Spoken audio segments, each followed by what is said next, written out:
everybody, grab your coffee. It's time for a couple minutes with Clint. Coming to you from the LTD studios in downtown Marana, Arizona.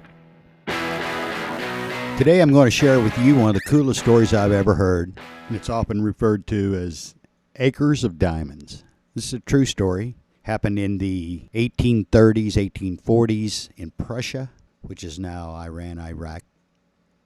The guy's name was Al Haft. Al had a farm, had livestock, raising his family there. Life was good. One of the old guys from the neighborhood came by one day and was talking to Al about all the diamonds they were finding in various places of the continent and said, "You know what, Al? That's what you need, is you need to find yourself some diamonds. Your life would be tremendously improved. You'd have more stuff. You could have more livestock. You could buy a bigger farm." Well, that fired Al up. He was going to be a diamond miner.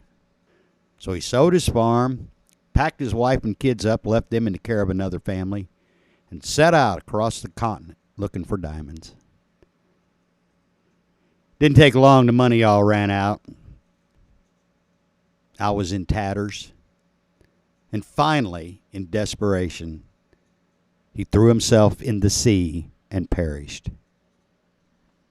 And that was the end of Al. Al was gone. Al had lost. And he'd lost it all.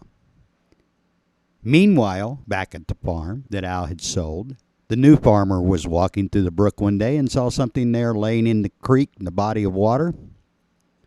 Took it inside. He thought, well, that's a cool looking rock. Set it on the mantle. The old guy that had given Al the idea to go looking for diamonds in the first place showed up at the house one day and walked in and immediately saw this rock on the mantle and went racing to it and said, "You know what you've got here? You got the biggest diamond I've ever seen." And the new guy went, "Well, the creek's full of them." They were sitting on Golconda Mines, largest mine of its kind at that point in history. And Al had left it, sold it for pennies on the dollar, basically, of what its true value was, to go looking for something that was in his backyard. Now, I don't know about you, but if I was Al and could Monday morning quarterback here, I think I'd have figured out what diamonds look like and started searching in my backyard first, huh? Al Haft died looking for what he had in his own backyard. His own backyard. Everything he died for ultimately was in his own backyard. But he hadn't taken the time to look there first.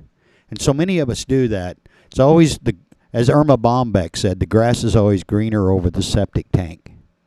Look where you're at right now and make the choices that will change tomorrow for you today.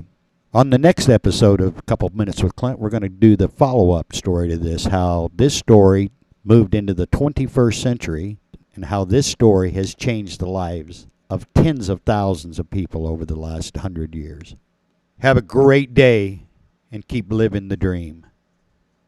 Hi, this is Tammy with Copper Creek Cookies. We've been baking smiles for over 15 years.